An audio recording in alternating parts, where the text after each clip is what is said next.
We're living in truly advanced times. Okay, maybe not as futuristic as the Jetsons, we don't have flying cars yet, but hey, we're super close to self-driving cars, right? Because GM's Cruise has just recalled and then updated software in cars after a terrifying crash, and that's exactly what we'll be talking about. So make sure to stay until the end of the video to learn all about it. First up, let's talk about the crash. Federal vehicle safety regulators have investigated a crash that happened in June.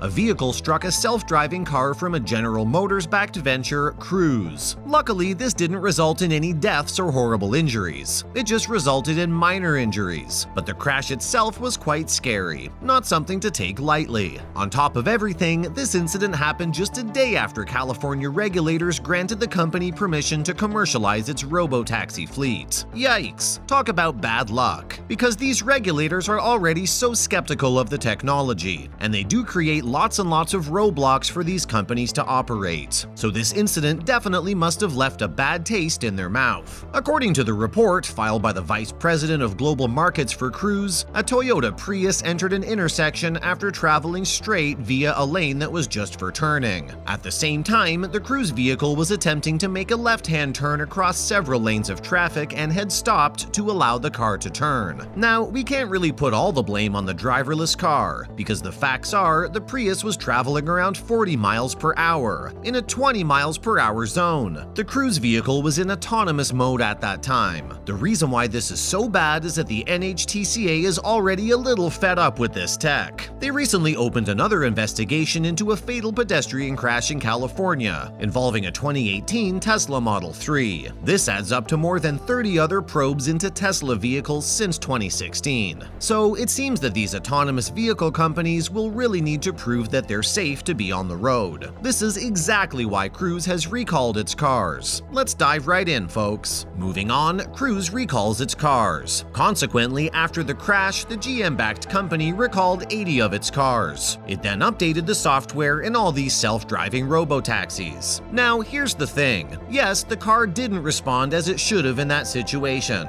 but the whole thing did happen because of the human in the other car. These cars might not be able to detect when humans make these small mistakes, but we're certain that if the other car too was a self-driving car, then this wouldn't have happened in the first place. That's because the Prius then wouldn't have flouted the rules. But let's get back to why these vehicles were recalled. According to the public firings, federal regulators said the software may incorrectly predict another vehicle's path or be insufficiently reactive to the sudden path change of a road user. Cruise claims that the update will address the problem. Only time will tell if it actually does. But do make sure to stay tuned, guys. Following the crash, the fleet continued to operate, but it did temporarily prevent its vehicles from making unprotected left turns. The company has claimed that they've gradually and carefully reintroduced left turns after the update. Now here's the interesting bit. The crash was the only incident in more than 123,000 driverless unprotected left turns, and according to law enforcement, the party most at fault was the other vehicle. So driverless tech isn't so bad after all, is it? Next up, let's talk about the commercialization of these driverless cars. Commercializing autonomous vehicles has been a lot more challenging than many predicted a few years ago. These challenges have led to a consolidation in the autonomous vehicle sector. Although for years, folks have been touting the technology as the next multi-trillion-dollar market for transportation companies. And don't get us wrong, if things do go in the right direction, there is a huge potential, because driverless cars remove the need for taxi and truck drivers. More often than not, the biggest expense on a company's balance sheet is its staff. So when that's taken out of consideration, the potential to make vast sums of money does exist. But because of the reasons that we've mentioned earlier in the video, it is still a pipe dream. Let's not forget that this tech is mostly just operating in the United States. And even in that country, there are only a few states that are being used to test it. So we have a tedious and long road to walk ahead before we can start seeing these cars being used commercially. It's not until all the cars on the road are without human error that we'll see true safety. Cruise, in fact, was the first company to offer unmanned rides to the public in a major city.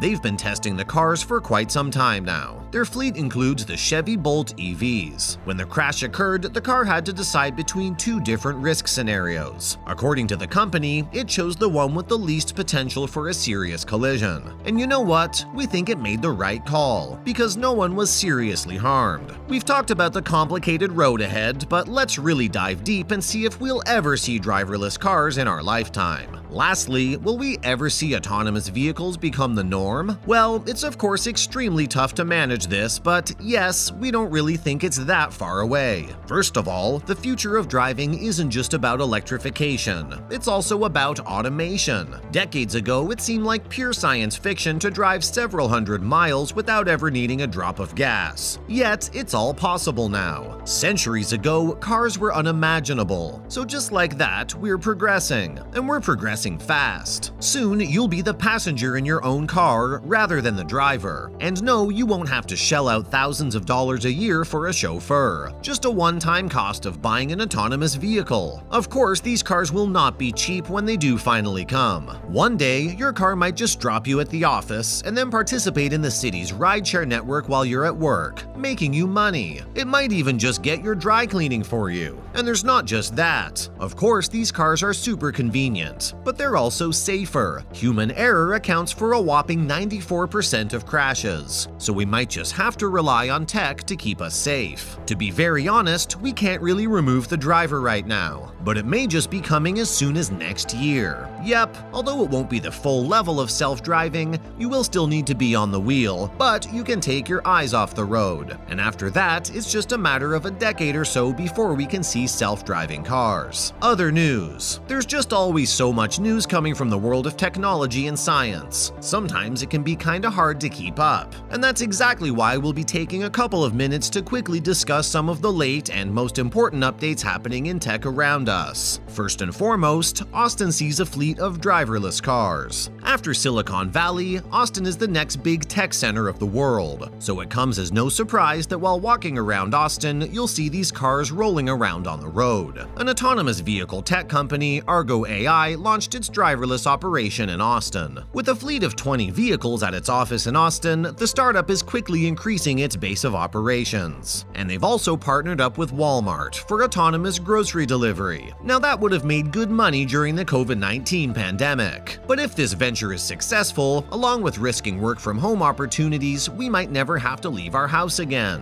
What's more, Tesla says self-driving cars are just around the corner. Disclaimer: Elon Musk has been saying this for half a decade now, so we don't really know if it'll be true anytime soon. The Tesla chief has said that he has high hopes his company's self-driving cars will be in wide release in the US and Europe. The current self-driving software retails for around $15,000 now. When the car achieves even higher levels of autonomous driving, we predict it won't be for everyone to buy, because then it might just cost around $100,000. Stay tuned to find out if it's all just talk or if he means it. Finishing up, China has joined the race. The Ministry of Transport released a set of guidelines that actually encourages the use of self-driving cars under certain conditions. They did that about a month ago, and since then, the shares of part supplies and makers of driver assistance programs have skyrocketed in China. Considering how supportive the government there is over such ventures, we might just see China win this race. Well, that's all we have for you guys today. Okay folks, be real with us. Would y'all willingly get in a driverless cab at this stage? Or would y'all want to wait till it's safer? Let us know all your thoughts in the comments section below. Don't forget to like and subscribe if you enjoyed this video. See you guys next time. Bye!